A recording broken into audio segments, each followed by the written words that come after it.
함께 기도하겠습니다. 사랑의 주 하나님, 목요일을 맞이한 우리 사랑하는 성도들의 삶을 축복합니다. 피곤하고 지치는 일상 가운데 있지만 오늘도 우리가 소망할 수 있는 것은 주님이 우리와 함께 하시고 우리의 삶 속에 풍성한 은혜를 부어주실 것을 기대하기 때문입니다. 우리의 주인이신 하나님, 우리의 이 땅에서의 필요를 채우시고 오늘 우리의 간구를 들으시고 또 우리의 삶 속에 승리를 허락하여 주옵소서. 예수님의 이름으로 기도드립니다. 아멘. 우리 찬송가 589장 찬양하시겠습니다.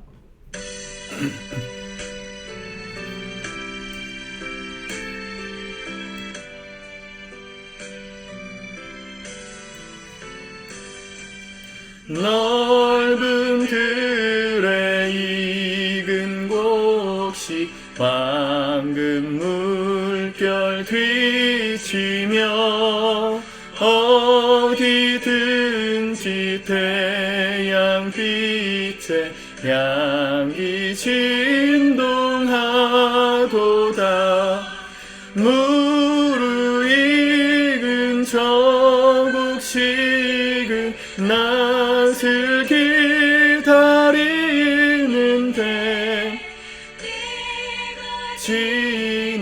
지나가기 전에 어서 추수합시다.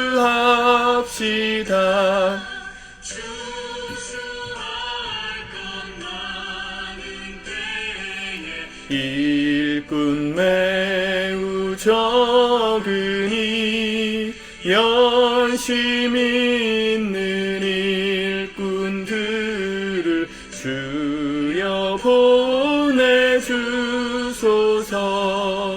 무르익은 저 곡식은 낯을 기다리는데 때가 지나가기 전에 어서 추수합시다.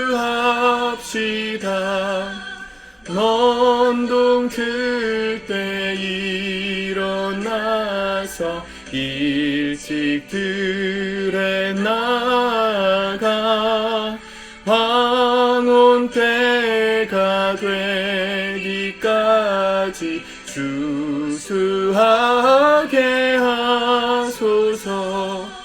무르익은 저 곡식은 낯을 기다리는데 때가 지나가기 전에 어서 추수합시다.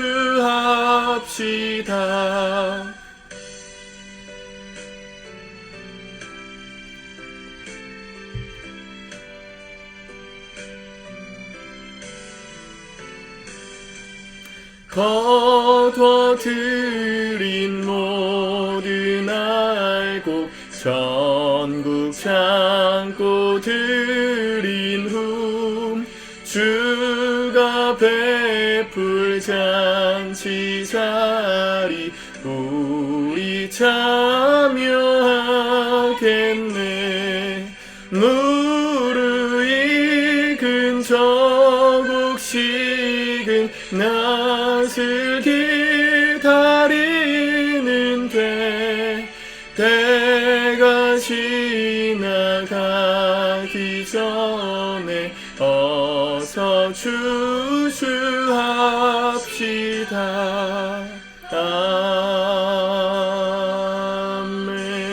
아멘. 아멘.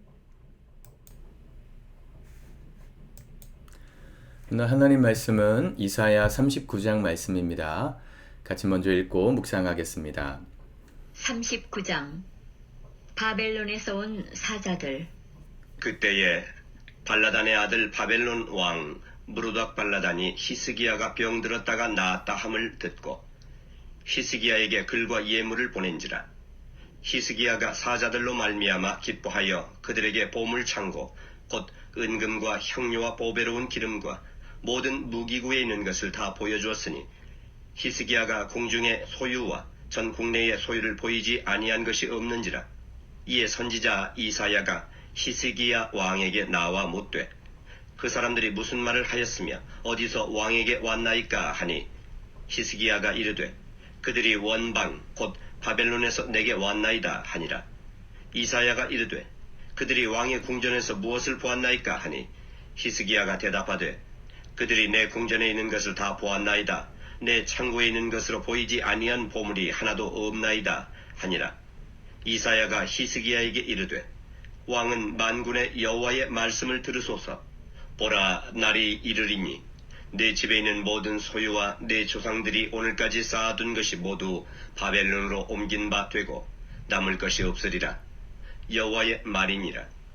또 내게서 태어날 자손 중에서 몇이 사로잡혀 바벨론 왕궁의 환관이 되리라 하셨나이다 하니 히스기야가 이사야에게 이르되 당신이 이른 바 여호와의 말씀이 좋소이다 하고 또 이르되 내 생전에는 평안과 견고함이 있으리로다 하니라. 아멘. 기도하고 치료함을 받았던 히스기야에게 주변 열강들 그 소식이 주변 열강들에게 들렸습니다. 그 중에 신흥강국으로 다시 떠오르고 있었던 바벨론의 무로닥 발라단이라는 바벨론의 왕이 글과 예물을 보내서 위로해 주었다. 이렇게 되어 있습니다. 1절에 보니까 무로닥 발라단. 이 무로닥이라는 것은 그 바벨론 나라가 섬기던 고대의 신입니다. 신의 이름을 딴 왕의 이름. 이후에 이 유다가 이 바벨론에 의해서 멸망하거든요. 이제 얼마 남지 않았습니다. 불과 몇십 년 남지 않은 그 역사의 미래를 오늘 이 상징을 통해서 하나님께서 또 한 번 예표해 주시는 것인데, 이 남유다를 멸망시킬 때 당시의 왕은 느부갓네살이었습니다. 느부갓네살 왕도 이 무로닥 발라단을 존경했다고 하는 기록이 남아있을 만큼 이 바벨론을 강력하게 만든 이 왕권을 강화시킨 왕으로 유명합니다. 그 당시에도 명성이 자자했을 거예요. 그렇게 힘있고 신흥강국으로서의 권력을 갖추고 있었던, 유명해지고 있었던, 존경받던 왕이 자기에게 위로를 보내주고 편지와 예물을 보낸 것이 히스기야의 마음을 굉장히 안일하게 만들었다. 이렇게 성경은 말하는 것이죠. 그 사자들에게 히스기야가 2절에 보니까 그들에게 보물창고, 은금과 향료와 보배로운 기름과 모든 무기고에 있는 것을 다 보여주니 히스기야가 궁중의 소유와 전 국내의 소유를 보이지 아니한 것이 없느니라. 왜 보여줬을까요? 바벨론에게. 왜 자기가 소유한 모든 왕궁의 은금, 보물, 또 값진 것들을 다 보여줬을까요? 이유는 딱 한 가지입니다. 바벨론 사람들하고 친해지고 싶어서. 자기를 위로해주고 먼저 예물과 편지를 보내준 영향력 있는 사람에게 나도 호의가 있다는 걸 보여주고 싶어서 히스기야가 이렇게 한 겁니다. 근데 아십니까, 여러분? 세상에는요, 영원한 친구도 없고 영원한 적도 없다. 타짜에 나오는 명대사죠. 어제의 친구가 오늘의 적이 될 수도 있고 어제의 적이 오늘의 친구가 될 수도 있는 것. 이게 세상의 이치입니다. 그렇게 친구와 적을 가르는 기준은 이익이죠. 나에게 이익이 있을 땐 이 사람과 친구를 하는 것이고, 이 사람으로부터 더 이상 내가 가져갈 게 없다 하면 적이 되는 겁니다. 바벨론도 처음엔 친구처럼 다가왔지만 결국은 이 히스기야가 보여준 이 예루살렘이라는 도시에 있는 이 어마무시한 하나님을 믿는 백성들이 모아둔 성물이라는 것이 그들을 정복해야 되겠다는 야심을 품게 만들었습니다. 그 당시 이 솔로몬 성전이 무너지기 전이었으니까 이 솔로몬이 완공한 이 예루살렘 성전은 그 어느 나라에 있는 신전보다 화려하고 또 찬란했습니다. 그래서 솔로몬 당시 때 수많은 열강의 나라들 그 왕들이 이 솔로몬에게 찾아와가지고 솔로몬의 지혜의 말을 듣고 아름다운 예루살렘 성전을 보면서 찬미하잖아요. 찬양했거든요. 그게 남아있었던 시대. 얼마나 아름다웠겠습니까? 이 바벨론이 그걸 다 봤어요. 오늘날 같으면 이건 말도 안 되는 얘기입니다. 여러분, 아무리 나라끼리 화친을 맺고 동맹을 맺어도 보여줄 수 없는 비밀이 있는 겁니다. 나라의 모든 걸 다 보여줬다. 왕궁의 구조를 보여주고 은금이 어디 있는지를 알려줬다. 그건 거의 매국 행위와도 같은 것이죠. 나라를 팔아넘기는 간첩 행위와도 같아요. 1급 보안사항을 어떻게 다른 나라에게 아무리 친하다고 해도 보여줄 수 있습니까? 우리가 미국하고 동맹을 맺고 있지만 미국도 우리에게 보여줄 수 없는 비밀이 있고 우리나라도 마찬가지입니다. 근데 히스기야가 잘 보이고 싶은 마음에, 그리고 무엇보다도 자기의 병이 나았다는 것을 영향력 있는 사람이 위로해 줬다는 그 마음이 너무 심취되어서 사리분별을 못한 거죠. 이사야가 히스기야에게 하나님의 말씀을 전합니다. 6절, 보라, 날이 이르리니 내 집에 있는 모든 소유와 내 조상들이 오늘까지 쌓아둔 것이 모두 바벨론으로 옮긴 바 되고 남을 것이 없으리라.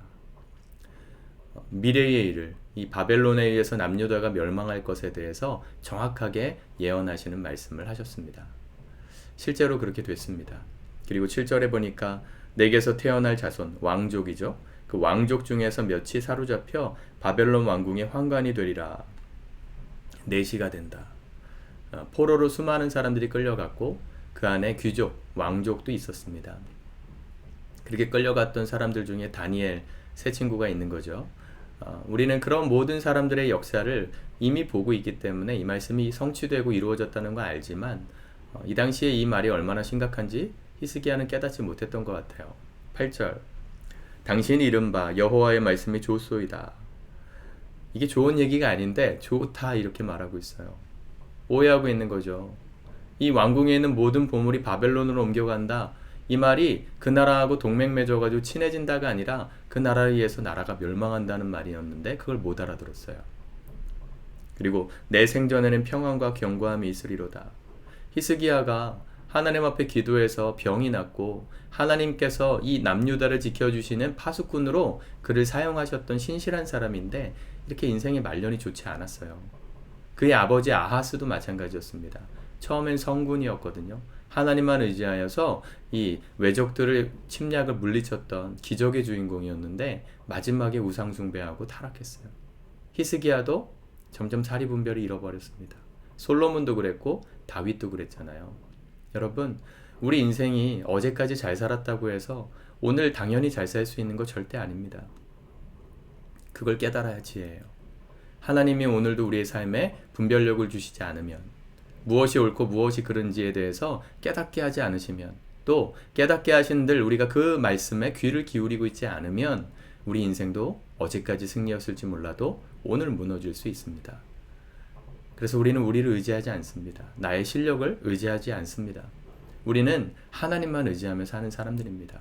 나의 무너질 수 있는 가능성을 너무 잘 알고 있기 때문에. 목회자들 중에 또 성도들 중에 정말 신실했다고 생각했던 사람들 중에 하루아침에 말도 안 되는 죄를 짓고 무너지는 사람들을 보죠. 정치인들 중에서도 있고 영향력 있는 사람들로부터 신뢰받던 사람들이 한순간에 어이없는 죄 가운데 넘어질 때가 있어요. 둘 중에 하나입니다. 평생 그렇게 속이며 살았든 아니면 단 한 번의 넘어짐 때문에 그의 인생이 무너졌든, 그 어느 것이든 우리는 사람의 연약함을 볼 수 있지 않습니까? 사람이 얼마나 이중적인지, 얼마나 이기적인지, 또 얼마나 약한지. 여러분, 우리는 우리의 소망이 우리 자신에게 있다고 믿지 않습니다. 내가 아무리 노력하고 열심히 해도 하나님이 축복하지 않으시면 거둘 수 없다. 또 내가 아무리 연약하고 부족해도 하나님이 축복하시면 우리의 삶이 풍성해진다. 모든 것이 하나님께로부터 기인되는 것임을 우리가 믿기에 오늘도 하나님을 예배하는 것 아닙니까? 히스기야가 그 마음을 놓쳤어요. 우리의 영적인 분별력이 하루하루 이렇게 다를 수 있습니다. 어제까진 기도하며 병이 나았지만 오늘은 하나님의 메시지를 오해하고 내 시대에만 평안이 있으면 충분하지 하는 아니란 마음으로 변했단 말이죠. 오늘 우리의 마음을 잘 들여다봤으면 좋겠습니다.